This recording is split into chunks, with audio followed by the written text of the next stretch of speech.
What's up, Tomb Raider fans? I'm Ryan McCaffrey with IGN. We have infiltrated Crystal Dynamics, and I'm here with the creative director on Tomb Raider. He is Noah Hughes. How's it going?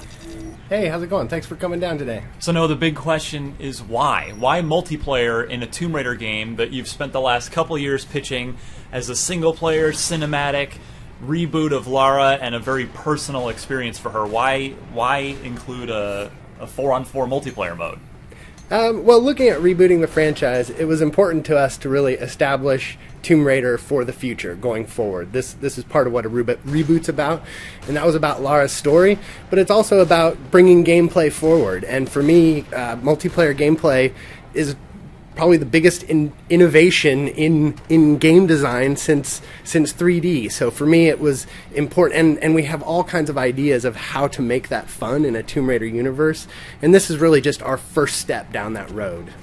We wanted to make sure that we were initiating sort of sensibilities that we'd carry forward through future Tomb Raiders, and that even actually started a little bit earlier with Guardian of Light. I don't know if some of the fans out there have played Xbox that. Live Arcade, PSN. Yeah, a small title, which for us was sort of almost a Pixar short of playing with, which we used to describe the idea of a smaller product where we really are pushing some of our own boundaries and exploring some of the possibilities. So I'm having a difficult time keeping a straight face as we just saw an arrow go through the head of our player. So sorry to cut you off, but so we're seeing third person, obviously, just like a single player game, and we have two sides here. We have which side are we playing as here? The sort of casually dressed nerd hero. Yeah, this is Alex. He's one of the survivors. So we really captured that idea of, hey, we wanted people to be able to play together in the Tomb Raider universe. We like the idea of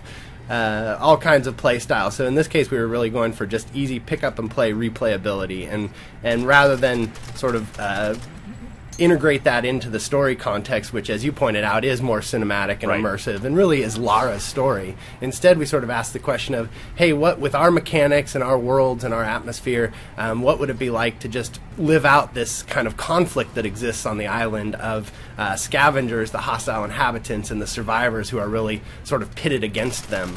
So how do you differentiate? You've got a very competitive landscape on Xbox Live, PlayStation Network. You've got games like Halo, you've got games like Call of Duty, where so many hundreds of thousands, millions of people are playing these huge multiplayer-centric games. So how does Tomb Raider carve out its own niche in the multiplayer space? I mean, our goal was to leverage our mechanics and characters and environments to put a different flavor on generally experiences that people are familiar with. That I kind of look at it in some ways as sort of, playground play or something. That if you have a bunch of kids on a playground and a ball, that there are some games that people just universally understand and can come together and play and have fun. And that was our approach. But we also wanted, as you pointed out, to have that Tomb Raider feel. So we see a lot of verticality in this level. We see the zip lines stretching from space to space. We have weapons inspired by our survival action theme, like the bow, the climbing axe, which also plays into traversal, and that idea of a Tomb Raider game celebrates traversal, and what does that mean to bring into a multiplayer match? So we really looked at these kind of familiar rules, but how do all of the Tomb Raider mechanics play out in a space like that? So we're seeing a lot of platforming, a lot of climbing around, so it's very obviously not going to play like your average first-person shooter deathmatch game just from that factor alone. Yeah, and additionally, we have an environmental element. You can see the bell over here. That when one of the teams rings the bell, that actually summons the storms and brings on sort of a level-specific event. And again, that's just part of in our single-player experience, the atmosphere, the survival against nature, and sort of bringing that atmosphere into the multiplayer experience was also another thing that just sort of was, how do we bring all these flavors that we like about the single-player experience, but provide a more fun, replayable, quick pick-up-and-play type exploration of that experience. So you mentioned environmental stuff. I had the fortunate privilege of playing a few rounds before we sat down to do this commentary video, and we're not seeing it right away. We're going to see it later in the video.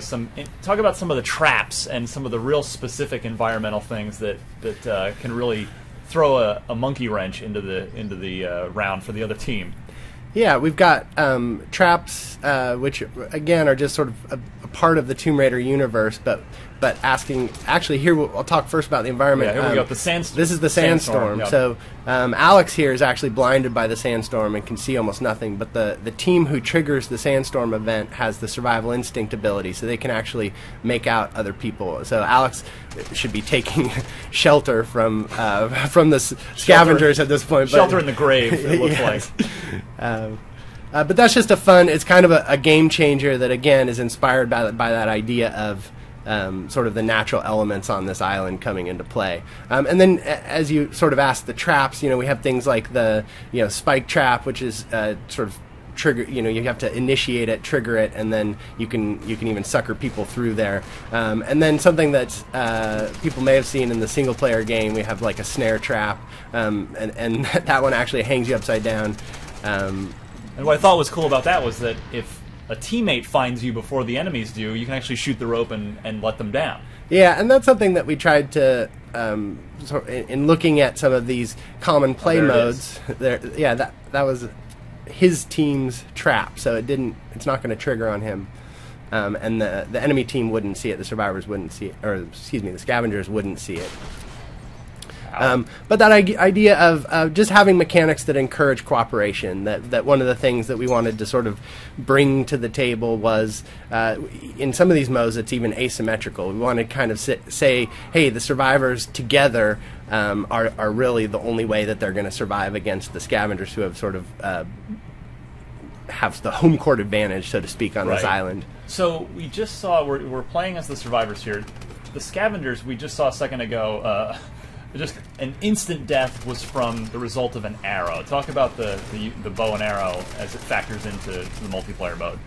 Yeah, I mean the bow and arrow is something that was kind of fun to bring over to multiplayer. I think it obviously serves primarily or more effectively as a sniper type weapon, that if you're in a close range firefight, it's not always going to be the best weapon. But as we mentioned, traversal is important. So this idea that you can get a bow, you can climb up to some higher ground, sort of have this idea of tactical dominance, and then start picking people off with arrows. But we always try to sort of have the point and counterpoint to the mechanics in the game. So obviously people can traverse up and take you out from any of your sniping positions. We try to make sure that there's flow through the map so that there isn't any sort of pure dominant camping spots, but also mechanically that we have sort of perks in the game. So one of the categories of perks is defensive perks, and actually one of my favorites is the pincushion, because that actually reduces damage specific to arrows, so you can surprise people who might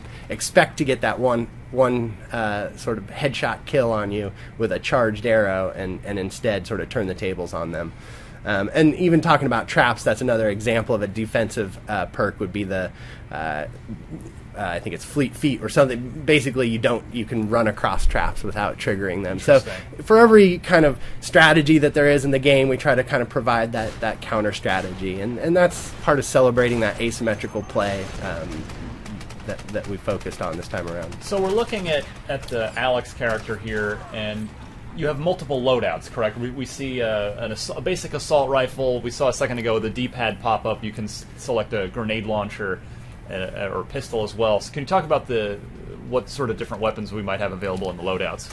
Yeah, you've got the basic weapons in the loadout, and between matches you can choose, and as you progress through the game you'll be unlocking additional and even sometimes more exotic weapons like a flare gun or things like that. So we tried to provide cool weapons that then you can map to sort of your basic loadout slots. But also within the map there's pickup weapons that are generally more powerful. So we also have, in addition to the loadouts, the idea of traversing and exploring and finding powerful weapons and being rewarded for that. Well, that is a round of Team Deathmatch in Tomb Raider multiplayer. Check out our other commentary videos with Noah. We're going to check out the other multiplayer modes. And for all Tomb Raider things, you're already in the right place. IGN.